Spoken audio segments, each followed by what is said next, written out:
mubibona ifite mu gikari hagari, ubona kuva muri ya nguni kugera hariya ku bikoni, nakora ahantu hagari rwose washyira ibindi bikorwa. Ikagira na ya pariseri yo hepfo, pariseri nini, uhereye kuri uyu muyenzi wa ruguru aha ukamanuka ugakomeza ukagenda ukagera kuri ya muyenzi wo hepfo iriya. Ni inzu rwose iri mu kibanza kinini muri pariseri nini cyane. Ukava hano ugakomeza ukagenda hirya ku muhanda umanuka,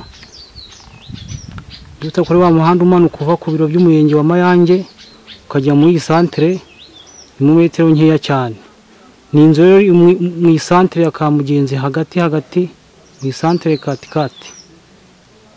Mbibutsa ko iyi nzu iri mu kibanza kinini kandi gifite icyangombwa cyayo, ahakenewe limitasiyo yonyine gusa.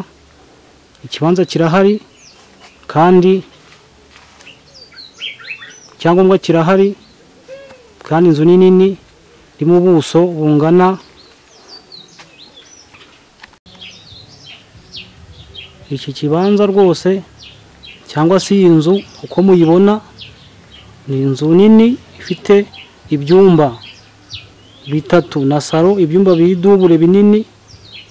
Ikaba iri mu kibanza gifite ubuso bwa metero kare 20, ubwo cyo gifite 20 kuri 30 metero kare 600. Umva ko ari ikibanza kinini rwose wagura ukavugurura inzu isanzwe irimo, cyangwa se kubakamo indi nini ushaka. Ni ikibanza kiri dubure wakubakamo amazu menshi, cyangwa se ukabakorera n'ibindi bikorwa by'ubuhinzi nk'ibi biri hano. Miliyoni rero zawe 12 ugahita wigurira ikibanza cyiza cyane kandi kidubure kiri ku muhanda nyabagendwa mu santere hagati. Murakoze cyane rero, nitwa Professor Muhigi nk'ibisanzwe na